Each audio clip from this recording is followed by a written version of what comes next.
Yo, good afternoon again. Welcome back for the second session. We are here with the Raging Atheist. We're just going to call him Rage for short.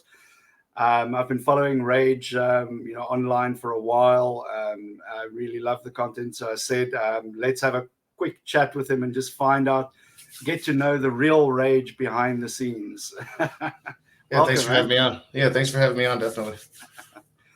So, let's jump straight into it. Tell us a little bit about your background. Did you grow up in a religion, and what was the religious environment like when you were growing up? Yeah, I think I have a rather unique story, I think, because, I was raised in a family that considered themselves Christian, but we were very poor and, we lived, the older family members lived a lifestyle. Most of them were alcoholics, and at least smoking weed or into some form of drugs or another. Um, and around six, I think, maybe even five, my grandmother, my grandmama, thought it'd be a good idea to start taking us to church. So she started to take us to a church, a Baptist church here in Battle Creek, Michigan. But then when I was in the fourth grade, my dad moved us to Davie County, North Carolina, and we were surrounded by a much more fundamental form of Baptist, Southern Baptist.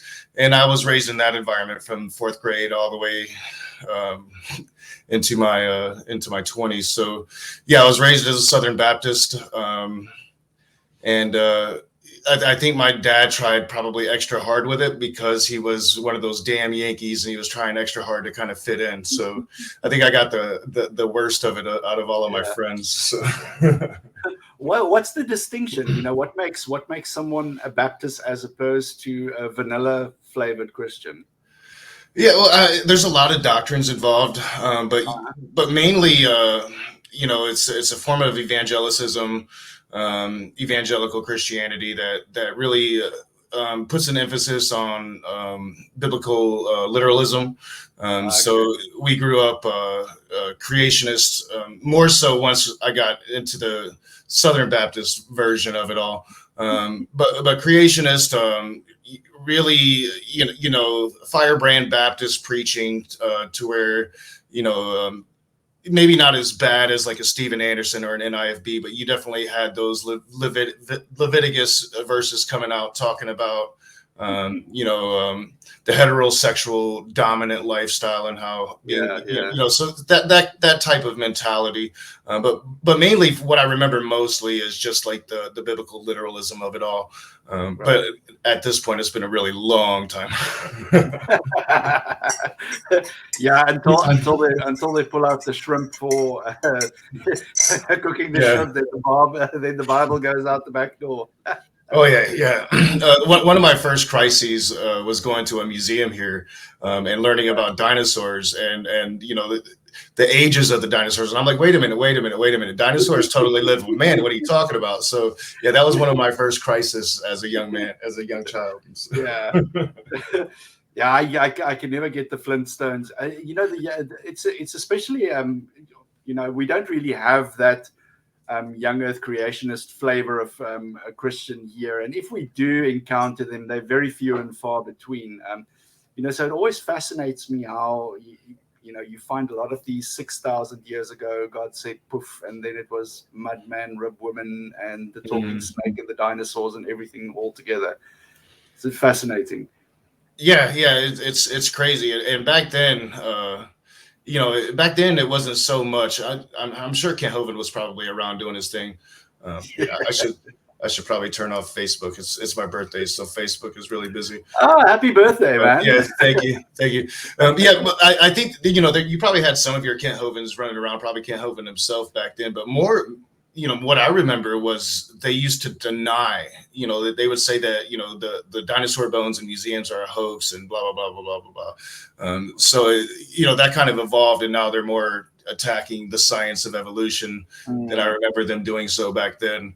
yeah, Because I was always told it was a hoax. That's what we were yeah. told. I've had my run-in with young Earth creationists as well, and the what my solution to the whole argument is just to Mm, grant them everything and say, you can have 6,000 years. still sitting empty-handed at the end of the day. Yeah. Yeah. I walked into some like young earth creationists, you know, because it had been so long since I dealt with them. And I'm not an evolution or, you know, a biologist or, you know, I don't know much about evolution science. Me neither. And I walked in just head first into like a deer in a taillight. So it was kind of funny. Yeah, no, they study that literature too. Yeah. It's very weird. Yeah. So, what was the linchpin? You know, right? What was the you know, what was it that you know, unhooked the cart from the buggy? Was it you know, just a clouds parting moment, or was it more like a gradual process of unpacking the bag that? Well, I definitely had my clouds party moment, but it was kind of a lead up to that. Like I said, I mentioned like, you know, the crisis of going to the museum, and that I think that kind of etched the first doubts of at least of what I was being told. But you know, I've spoken about it often on my channel, and I've talked about, you know, my severe drug addiction when I was a teenager. I was a sports star, kind of hurt my ankle.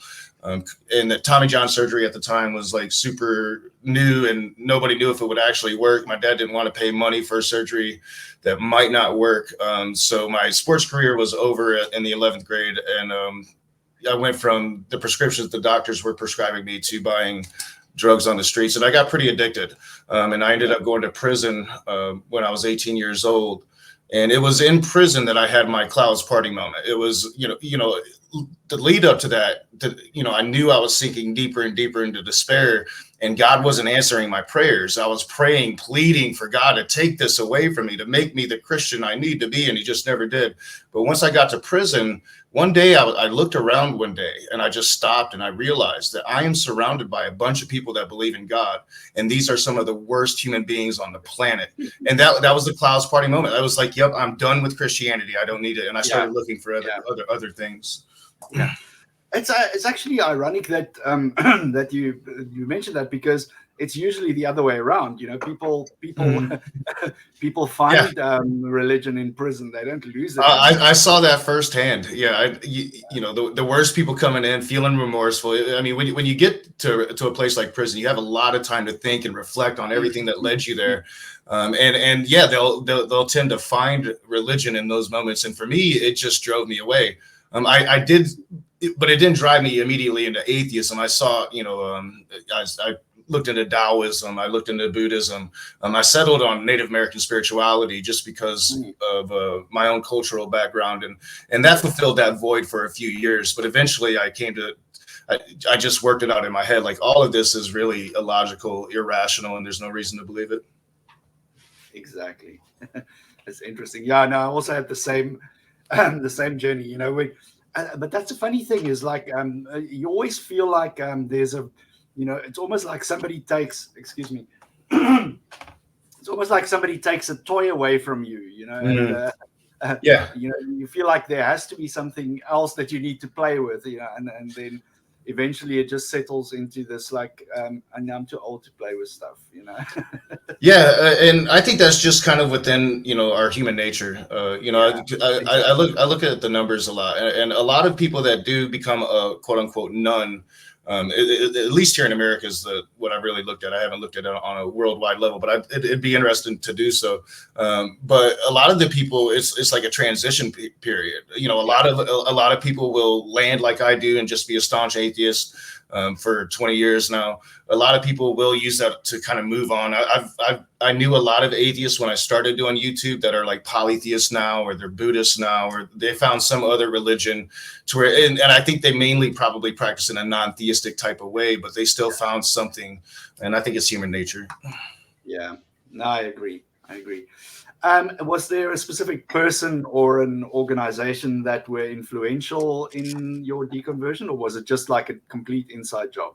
Yeah, it was pretty much a complete inside job, but it took people speaking out. Like, so it took like me, you know, finding YouTube, finding people on YouTube. Arn Ra was one of the first ones. I remember, you know, back then it was like Godless Engineer was brand new. I found him. I found quite a few people, like the Cult of Dusty was. He made it funny in a way that I could. not only relate to, but then I could like show friends that were theists and get them to laugh about it too. So it took that to really bring me out of the closet of it, and to be able to even speak about it to my family or to people that I've known forever.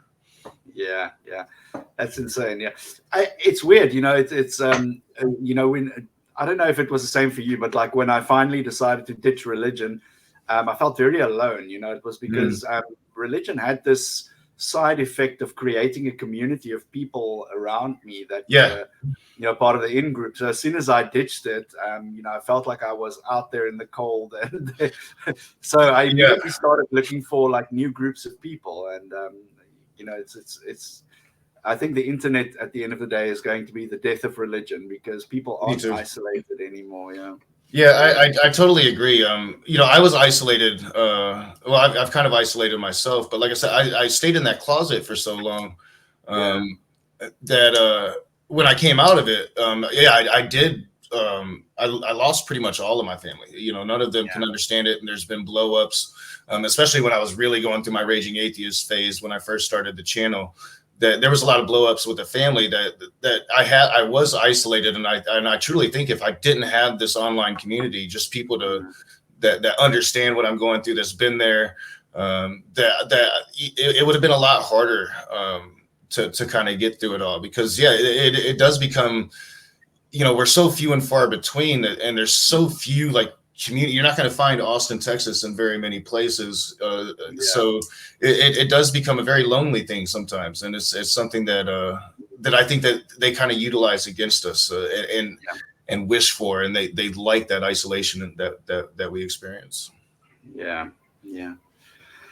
Any kind of activism that you're involved in, Rage, either online or in person? Oh yeah. I'm kind of writing up a show right now about my more recent activism, which would be the fight against heterosexism, LGBTQ plus equality for all people. But I've been an activist since George Bush Jr. Anyway, I was a staunch Republican, grew up in North Carolina, so of course I was. But the Iraq War really turned me around, and since that day I joke, because they always say as you get older you kind of become more conservative. Here in the States, that's what they say anyway. But as I've gotten older, I've gotten farther and farther to the left, and so I've had a lot of activism on the streets. I was involved with Black Lives Matter protests. I've been highly involved with Pride Month and equality for gay folks. But then outside of that, I started getting into politics. I helped get Bernie Sanders elected here in Michigan in 2016. It was like a huge surprise. A lot of us did a lot of hard work for that. I was involved at the local level in politics, and then I grew disenchanted with the Democratic Party, so I got out of that, and I've been just kind of like doing regular work and doing this YouTube thing for about the last 5 years now. Yeah, that's interesting. Like I find it's a common thread. Atheists, in my experience, are people who feel very passionately about things. And you'll generally find that they're the people at the forefront of pushing equality, pushing the boundaries of just what's acceptable and what's decent in society are the activists. Because, religion they've got this dogma that they have to follow, and everything they try to change the world to suit the dogma and not the other way around, which is the way it's supposed to be. Like you should adopt yourself to fit your reality. Yes, I agree wholeheartedly. I agree wholeheartedly, and I do think that I've been putting together this show, and I've been talking about. I'll mainly be talking about heterosexism and the rise of the Christian right since the 1970s, and the Christian right, which has morphed into the Christian nationalist movement here in America, is a direct result of activists, progressive activists in the streets in the 60s and the 70s, trying to push the boundaries of what American society is. And you know, we get it, you get into pollution fear theory and all of that, and it becomes this quagmire that you're exactly right. If it hasn't been for activists pushing civil rights, we probably wouldn't have any. You know, so yeah, big kudos to the activists for sure. Yeah, I can pick your brain on this. This is just now a complete, you know, an ignorant question, because I'm not involved in the society. The only exposure I have to American society is basically what I see online and on the news. You know, but there seems to be, you know, it's interesting that you mentioned this wave of activism in the 60s and 70s where people were actually like getting out there and doing shit. But I feel like, you know, what we're seeing at the moment is a lot of apathy, you know, and in that vacuum of apathy, that's where all these conservative people, you know, step in and take over. Yes. It's fascinating when you look at it, because it really started to show itself in the late 90s with my generation coming into adulthood. And I think, you know, I watched this documentary here recently, and it was about Woodstock 99. It was the third Woodstock. It's not, you know, most people know about the first two, but the third one was the one that pretty much ended it, you know, and it was exactly what you're talking about, this apathy, this angst that's within the culture, and the beginning really of the rebellion of white male masculinity that we've experienced since for the last 20 years. It's been this kind of ongoing progression of that morphing into, you know, kind of the society we live in now, which is it's so divisive that family members, we literally can't, you know, coexist anymore because we're so far apart politically and spiritually and all these different matters. It's also strange. I mean, like, you guys take your politics very seriously. I have to say, it's almost like it becomes a part of a person's identity. You know, like, I am, you know, a Republican, and you know that's who I am. And you know, I think. I think it's a product of just the two-party system, right? I think when you have more options, then it's not so vital. But when we only have two options, then it becomes even more vital to make our option more in our image. You know, so I think you're exactly right. Like I said, you know, when the war in Iraq happened, and it flipped me against the Republican Party, and it flipped me against George W. Bush. I became just more and more and more active in kind of response to that. And I think that happens on the other side as well, is the farther away we get, the more actively involved people become on the street level. You should come try to vote here in South Africa. When you vote, your ballot is like a scroll. And most countries have that. You know, you have like a wide range of political options to really choose from that kind of fit your little niche where you fit in politics. And here you really only have two. And the only real successful attempt to start a new party was the Republican Party. And that was only because the Whigs were vacant. They weren't there anymore. And basically the Republican Party was just the Whig Party rebranding itself. That's interesting. You know, I always like to focus on, you know, the harm that that religion does in society.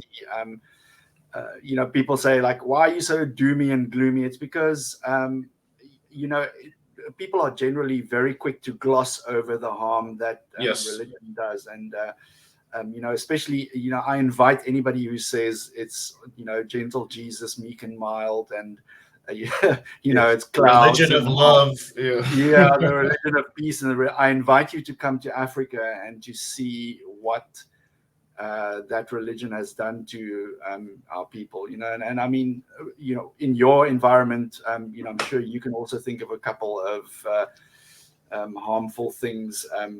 You know, just to the human psyche, first of all. You know, besides all the, you know, just all the the harm that it does, Mhm. causing people to fight with one another, but it actually infects us as a people. For me, I was living in constant fear when I was a believer. I was constantly thinking that God was watching over my shoulder, and Yeah. it was Every little something that step. terrified me. It's like I think it was Christopher Hitchens who called it a celestial North Korea. Yeah, yeah, I agree. Definitely, obey your slave master mentality, Yeah, especially in the New yeah, Testament. Yeah, I find it intricately harmful. From the very way they raise their children, and it goes from moderate to extreme. The moderate is simply indoctrinating their children from a very young age, not giving them a real choice at a belief system, at developing a belief system on their own, to blanket therapy, torturing babies so they learn how to obey you and then in turn obey God. Things like that. I think the most harm that I found personally is just the division that it caused within the family structure. Your family, for the human psyche, especially for us here in the modern age, we probably have a more modern understanding of the word family, but that's pretty much your support basis, your pillars of support that's supposed to support you and prop you up as you go through life. And religion has the ability to completely take that support structure away. We see it in LGBTQ plus communities when parents are kicking their own children out of their home at 16, 17 years old whenever they're deciding to come out. We see it if you do become a non-Christian or a non-Abrahamic. Doesn't matter if you're an atheist, just as long the moment you leave their version of what their belief system of the world is, then you are the other, and they will other you. Not always, but it happens too often to ignore. I think that there is intricate harms within religion itself. And not just to mention the systematic structures of infrastructures of power that they've developed over thousands upon thousands of years, and the chokehold that they've had on governments and governing over thousands of years. So I think it's intricately harmful. I never advocate for the abolishment of religion. I think people should have the freedom for it, but I do advocate for the education to abolish religion. Hopefully one day. I won't live to see it, but maybe my grandchildren's grandchildren will. yeah. Yeah, no, I don't think it'll ever happen in my lifetime as well. But for me, the important thing is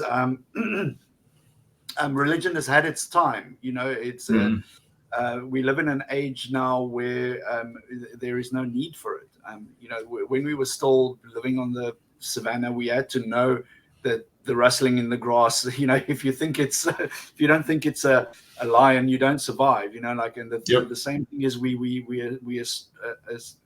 attribute agency to all things. Like, the thunder in the sky was, the man in the sky being angry. When it rained too much, it was because we did something to anger nature, and that traveled with us. But now I feel like we're at a turning point. Yes. We're at a turning point in human evolution for, not necessarily our physical evolution, but our evolution of our consciousness, where there seems to be a clear dividing line where people are not people are recognizing it as superstition and questioning why they still hang on to it and have it as a part of life. Oh yeah, I totally agree. I can see the necessity of religion and how when we were hunter gatherers and we were first starting to gather into these civilizations, you needed some kind of structure, and religion provided that. It provided this structure and this law for large amounts of people to keep them close knit and to keep them together. I think it was instrumental in our evolution throughout ages. But I think you're exactly right, and I think that we've been beyond the moment of needing religion anymore for quite a while. I think at the end of the 19th century, during the Great Enlightenment, I think everybody thought religion would just be this thing of the past going into the new century, and somehow it always kind of seems to find its way to get another grasp on Western civilization. But I do think ultimately, we have seen the decline of it, and you can see that in reality, in real time. You can see it declining, and even most of those that actually believe don't follow ultimate doctrine anymore. So it is a progression, but it's just going to have to continue, and then we're going to have to be staunch in all of the pushback against that progression, because that ultimately is where the battle is. Exactly. It's an imposition. You know, in the current age where we're living, religion really is an imposition. And Yep. If we don't push back and if we don't draw a line in the sand, religion will step over it and they will take liberty where they shouldn't. I think they're really close right now here in America. Donald Trump gets lumped in with the nationalist movement, but it's really the Christian nationalist movement, which have evolved from the Christian right, which stemmed from evangelical reaction and rebellion against pushing societal norms. So we have to be steadfast. And here in America, I mean, we came really close to that evangelical fundamentalist base seizing absolute power forever. Yeah. And the irony of it, the people who, the guys who founded the whole endeavor of the United States, they were so completely against having all this religious influence in government. And the irony of it is that, it's almost like the White House is a church. Yeah. And we affect the whole world with it. The National Prayer Breakfast and the Fundamental Evangelical Lobby is one of the biggest lobbies in the country. But the National Prayer Breakfast itself, the work it does in South Africa to promote anti-gay legislation, or in Africa as a whole, I'm not sure of in your specific country, but I know in Uganda they almost passed. I don't think they're going to try it here in South Africa because we've, in our constitution. South Africa.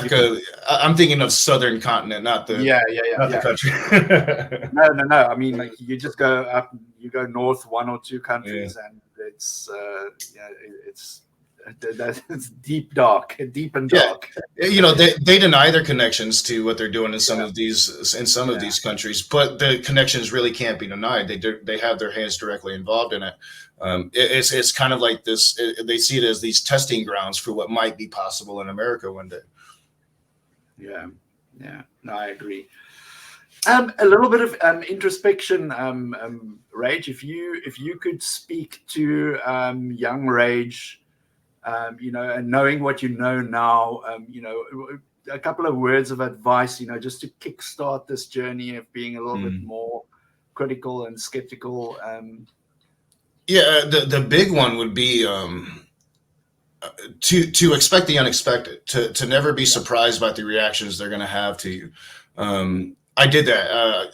You have been around and watching me for quite a while, so I know that you experienced the Smoky Saint experience, and I really allowed how far they're willing to go to affect me on so many different levels. And if I could go back, I would say I would warn myself it's going to get really bad, and I would really consider how I approached it, and probably take a whole new approach from the very beginning, because I didn't think people could be so bad, but they will blow away your expectations every time. Yeah. No, I agree 100%. All these these dreamers and idealists who see the good in humanity and people. I don't know. I always approach. It used to be me, not so much anymore. Not so much. Me too. I think age tempers that desire to. I think that definitely plays a role as well. I'm definitely not the bright-eyed optimist that I always considered myself anymore, and I've definitely lost a lot of hair the last 4 years of YouTube. Excellent. Now, Rach, I want to thank you for being so generous with your time. It's been great meeting you. I'll put links to your channel and everything in the description when I load this to YouTube. Awesome. Just in closing, can you just tell us where people can find you on, if you want to plug any socials or? I'm the Raging Atheist. Pretty much just on YouTube. Type in the Raging Atheist. You should find me immediately. I'm planning. I call it a big stream. It's not going to be a long stream, but it's a well-researched stream dealing with how the Bible doesn't hate gay people. How these passages that these Christians use, if taken into a cultural context, doesn't mean what they say that they mean, and how heterosexism has really, and the Christian right has really defined the narrative. And spurned all of the anti-gay legislation that we see. So it should be a really, hopefully, an informative stream tonight that I put in days and days of research and writing it up, and it'll probably be about 20 or 30 minutes. But I'm looking forward to it. It should be a good stream tonight. So yeah, check me out if you're not doing anything later. I'm sometime this afternoon. Yeah, there's I recently spoke to an African lady from Nigeria who lives in the UK at the moment. She wrote a book. What was it called? How homosexuality is not un-African, because there is this thing here, and it's an import from these Christian people, like you say, from the prayer breakfast, those people who come and poison the minds of Africans with Christianity. They are the people who introduce these concepts. And it was a very interesting conversation that I also had with her.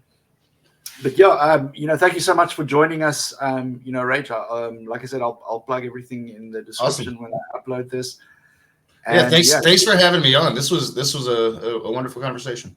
Yeah, thank you so much. Keep fighting the good fight. Yeah, thank you. Yeah, I definitely will. Take care, man. Yep. Have a good one.